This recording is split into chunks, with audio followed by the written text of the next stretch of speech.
आज हम लोग देखते हैं, कल मैंने इंटरचेंज कुछ असर्टिव सेंटेंस का करवा दिया था, बाकियों का मैंने कहा था कि मैं आप लोगों को बाद वाली क्लास में अटेंड करूंगा, ठीक है।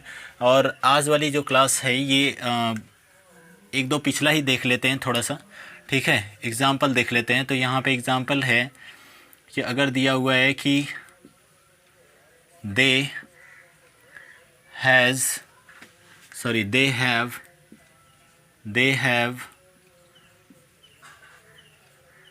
purchased some article। अगर यहाँ पे दिया हुआ है कि they have purchase some article, तो यहाँ पे क्या हो जाएगा, इसका इंट्रोगेटिव क्या हो जाएगा। तो इसका इंट्रोगेटिव जो है, इसका इंट्रोगेटिव क्या हो जाएगा, ज़रा सा देखिएगा। ये हैव जो है पहले आ जाएगा, तो क्या हो जाएगा, हैव। उसके बाद क्या हो जाएगा, यहाँ पे यह दे हो जाएगा। फिर परचेज्ड है तो परचेज्ड का परचेज्ड ही हो जाएगा। परचेज्ड सम आर्टिकल है तो सम आर्टिकल ही हो जाएगा। क्लियर है। अब हेडिंग जब डाल लीजिएगा, ये तो कल वाली टॉपिक रही, अब हेडिंग आप लोग डाल लीजिएगा imperative sentence. Imperative sentence heading डाल लीजिएगा और लिखिएगा उसमें, ठीक है। चलिए, दिखाई दे रहा है, ठीक है ना। इम्परेटिव सेंटेंस हेडिंग डाल लीजिएगा और लिखिएगा। यहाँ पे देखिएगा इम्परेटिव सेंटेंस क्या होता है। तो इम्परेटिव सेंटेंस, एक मिनट थोड़ा सा इसमें इंक डाल लेते हैं। इम्परेटिव सेंटेंस क्या होता है, तो ये वे वाक्य होते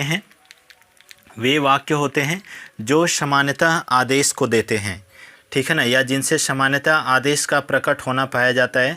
तो ऐसे वाक्यों को हम क्या कहते हैं, इम्परेटिव सेंटेंस कहते हैं, ठीक है ना। वे वाक्य जो सामान्यतः आदेश को प्रकट करते हैं, ठीक है। देखिएगा क्या हो जाएगा, ये ऐसे वाक्य होते हैं, ये ऐसे वाक्य होते हैं जिनसे सामान्यतः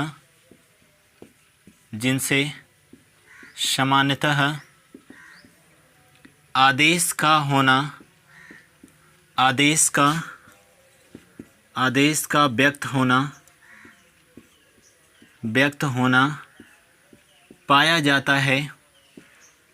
पाया जाता है। तो उसे इम्परेटिव सेंटेंस कहते हैं।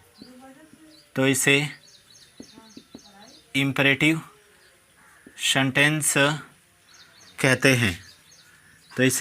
सेंटेंस कहते हैं। एक चीज़ मैं आप लोगों को ये भी बता रहा हूँ कि यह जो इम्परेटिव सेंटेंस होता है वह सामान्यतः जो मैं अगर बात कर रहा हूँ तो इसको आप ये भी कह सकते हो कि ऐसे वाक्य जो सामान्यतः आज्ञा, सलाह और निषेधात्मक वाक्यों का बोध करवाते हैं, तो उन्हें क्या कहते हैं, इम्परेटिव सेंटेंस कहते हैं, ठीक है ना। इसके बाद अगर मैं कह रहा हूँ तो a sentence that makes an order, ठीक है ना। ए सेंटेंस दैट एक्सप्रेसेस या मेक्स, ठीक है ना। तो यहाँ पे लिख लो इंग्लिश में, a sentence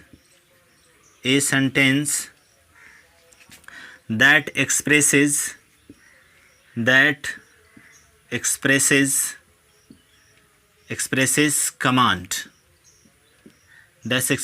command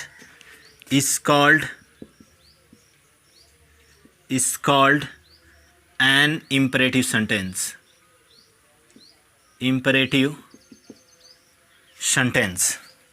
an imperative sentence, ये इसके डेफिनेशन हो जाती है, ठीक है। यानी क्या हो जाएगा, a sentence that expresses command is called an imperative sentence. ये यानी इम्परेटिव सेंटेंस क्या होता है, ये ऐसे वाक्य होते हैं जिनसे सामान्यतः आदेश का होना पाया जाता है। आदेश मतलब जब किसी को अगर आज्ञा दे रहे हो तो वह आदेश हो जाता है, ठीक है ना। ये तीसरी टॉपिक है, ठीक है। इसमें क्या हो जाएगा, आदेश का व्यक्त होना पाया जाता है, ठीक है ना। इसमें देखिएगा, अगर मैं एग्जाम्पल अगर मैं कह रहा हूँ तो यहाँ पे जैसे क्या हो जाएगा, गो अवे हो जाएगा। उसके बाद बच्चे को क्या हो जाएगा, प्लीज़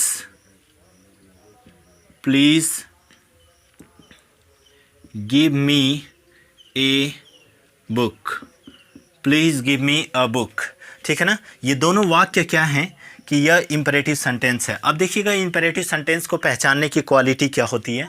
हटा दो इसको, एक बार अगर नोट हो गया हो तो हटा दे रहा हूँ इसको। ठीक है, ये गिव गो अवे है, GO गो अवे है, सामने की लाइट पड़ रही है बिकॉज लाइट वाइट रह नहीं रही है कुछ दिन से। ठीक है ना, तो थोड़ा सा मैनेज कर लीजिएगा इसको, जो यहाँ पे लाइट पड़ रही है। ठीक है, तो यहाँ पे गो अवे है, गो AWAY। ठीक है ना, अब हेडिंग डाल लीजिएगा इम्परेटिव सेंटेंस को, इम्परेटिव सेंटेंस के पहचानने का। ठीक है ना, identification mark of imperative sentence. ठीक है, हटा देता हूँ इसको। चलिए देखिएगा इम्परेटिव सेंटेंस को पहचाना कैसे जा सकता है। तो मैं अगर कह रहा हूँ यहाँ पे इम्परेटिव सेंटेंस को कैसे पहचाना जा सकता है, तो आइडेंटिफिकेशन कर लेना यहाँ पे,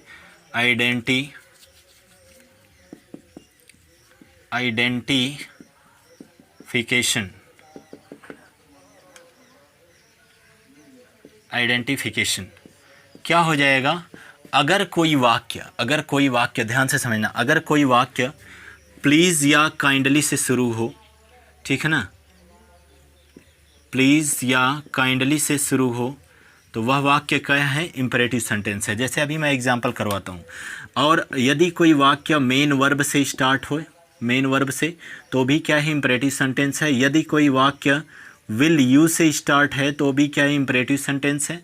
अगर कोई वाक्य विल यू माइंड से स्टार्ट है तो भी क्या है, वह इम्परेटिव सेंटेंस है।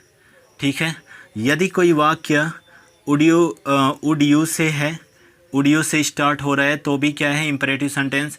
यदि कोई वाक्य वुड यू माइंड से शुरू हो रहा है तो भी क्या होगा, तो भी आपका इम्परेटिव सेंटेंस होगा। क्लियर है।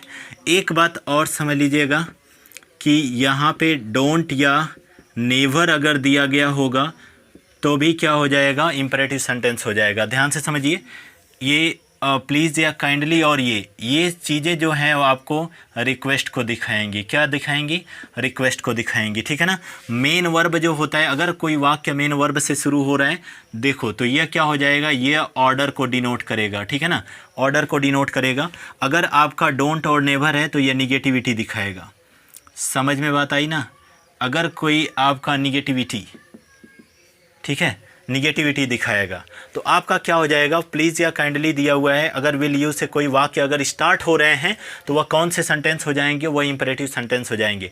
जैसे अगर एक एग्जांपल यहाँ पे मैं दे रहा हूँ, ठीक है ना, अगर इसमें क्या हो जाएगा कि इंपरेटिव सेंटेंस देखना है, तो अगर मैं कह रहा हूँ कि please give me your book, please give me your book, यह क्या हो जाएगा, यह इंपरेटिव सेंटेंस। प्लीज़ लगा हुआ है ना, तो इंपरेटिव सेंटेंस। फिर अगर मैं बात कर रहा हूँ यहाँ पे मेन वर्ब से स्टार्ट, तो इसका मतलब कि अगर मैं कह रहा हूँ रीड द बुक, इसका मतलब यह मेन वर्ब से स्टार्ट है। यह क्या है, मेन वर्ब है, तो मेन वर्ब से स्टार्ट होगा तब भी क्या होगा, इंपरेटिव सेंटेंस हो जाएगा। क्लियर है। अगर मैं अगला बात कर रहा हूँ यहाँ पे कि यहाँ पे विल यू से अगर कोई सेंटेंस स्टार्ट हो रहा है तब भी इंपरेटिव सेंटेंस होगा, और अगर विल यू माइंड से स्टार्ट हो रहा है तब भी इंपरेटिव सेंटेंस हो जाएगा। अगर यहाँ पे एक सेंटेंस और ले लेते हैं, जैसे अगर दिया हुआ है डोंट फॉरगेट मी, इधर दिखाई तो दे रहा है ना, डोंट फॉरगेट मी दिखाई दे रहा है। चलो भाई देखते हैं, ये डोंट फॉरगेट मी अगर दिया हुआ है तो भी क्या हो जाएगा, एक इंपरेटिव सेंटेंस हो जाएगा। बात यहाँ पे पहचानने की नहीं है, बात यहाँ पे इंटरचेंज करने की है, कैसे चेंज होगा। ठीक है ना, दिखाई दे रहा है, लाइट तो कट गई, चलो ठीक है, दिखाई दे रहा है।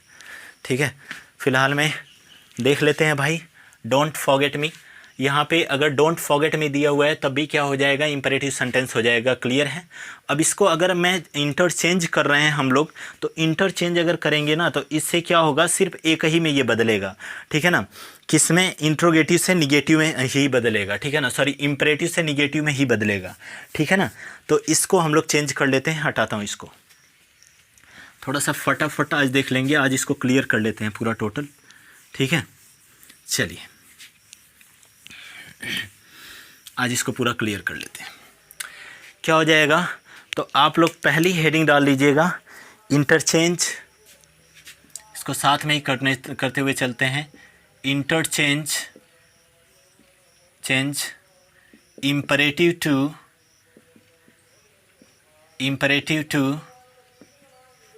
to negative sentence, ठीक है। Interchange imperative to negative sentence.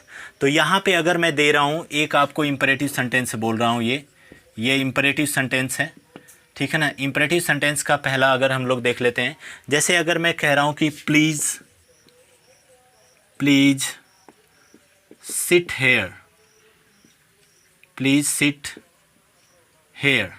ठीक है ना, प्लीज़ सिट हेयर। तो अगर इसका मैं इंट्रोगेटिव बनाऊंगा, निगेटिव अगर मैं इसका बना रहा हूँ निगेटिव, तो निगेटिव फॉर्म इसका क्या हो जाएगा, तो निगेटिव फॉर्म इसका हो जाएगा प्लीज़ डोंट सिट हेयर, ये इसका निगेटिव फॉर्म हो जाता है। समझ में बात आई। अगर यहाँ पे काइंडली आ जाए तब भी क्या हो जाएगा, बस उसके बाद काइंडली के बाद तुरंत डोंट लगाओ, ठीक है ना। एक वाक्य और ले लेते हैं। अगर मैं कह रहा हूँ ओपन द विंडो, क्या कह रहा हूँ, अगर मैं कह रहा हूँ ओपन द विंडो, ठीक है, अगर मैं यहाँ से आपसे कह रहा हूँ कि ओपन द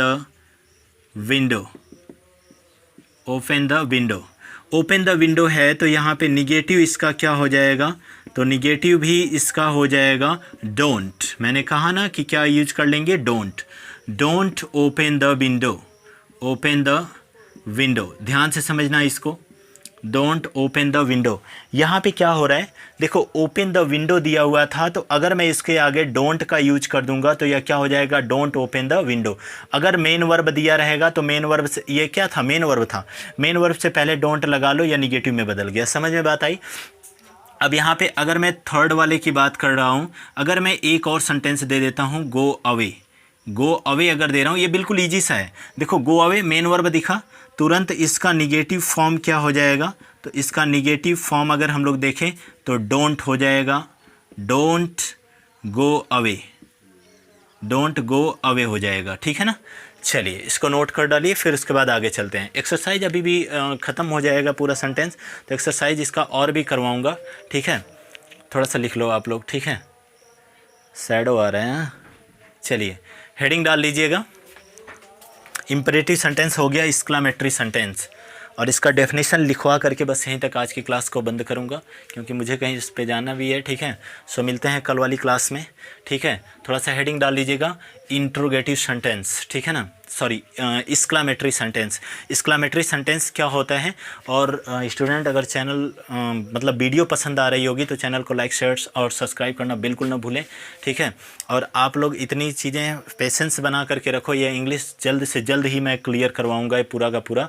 जस्ट अभी देख रहा हूँ कि देखिए बुक वगैरह का इशू हो जा रहा है, ठीक है, नहीं तो आप लोगों का तुरंत ये मैथ भी स्टार्ट कर देता, तो मैथ भी आप लोगों के जल्द ही स्टार्ट करूँगा, ठीक है। So bye bye, see you later tomorrow. Next heading आप लोगों की रहेगी एक्सक्लेमेटरी सेंटेंस, और एक्सक्लेमेटरी सेंटेंस में 2-3 ठो इंटरचेंज आएंगे, थोड़ा सा टाइम लेगा ये, ठीक है ना। आज ख़त्म हो गया होता बट मुझे ज़रूरी काम होने की वजह से जाना पड़ रहा है, ठीक है। सो मिलते हैं कल वाली वीडियो में। सो बाय बाय।